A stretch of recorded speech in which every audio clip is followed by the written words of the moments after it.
L'association Perla opère dans 5 cantons en Suisse et au Burkina Faso. Chaque année, Perla reçoit en moyenne 200 personnes en entretien individuel, accompagne 30 à 40 personnes et une dizaine sortent d'une situation d'exploitation. Chaque année, l'association Perla accompagne en moyenne 21 personnes. L'association Perla lutte contre toute forme de traite d'êtres humains, comme le travail forcé, le trafic d'organes, l'exploitation sexuelle et l'exploitation des mineurs. Chaque année, Perla rend visite à plus de 700 personnes afin d'offrir de l'espoir et de rendre la dignité aux victimes de traite. Perla soutient ses bénéficiaires par des conseils socio-juridiques, une aide et un hébergement d'urgence, des mesures de réinsertion socio-professionnelle et un soutien financier. Perla vise aussi la prévention et la sensibilisation à la réalité de la traite humaine par des formations, des campagnes et une présence médiatique.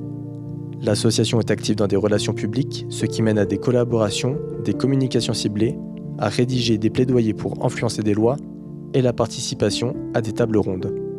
Je me souviendrai toujours de cette jeune femme espagnole qui nous a dit avoir perdu sa virginité à 17 ans pour 50 € et qui pendant toute la visite nous suppliait d'aller dans un endroit dont elle connaissait l'adresse et où elle savait qu'il y avait des jeunes filles exploitées par un réseau colombien.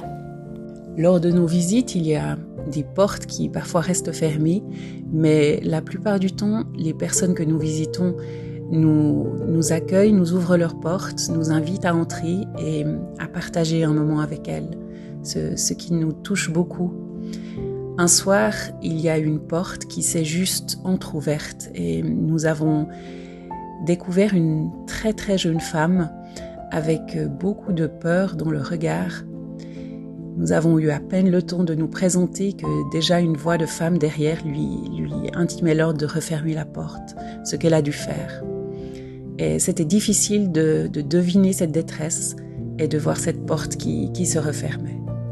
Lors d'une visite, une rencontre avec un transsexuel qui nous propose d'échanger un moment et nous fait entrer dans sa cuisine.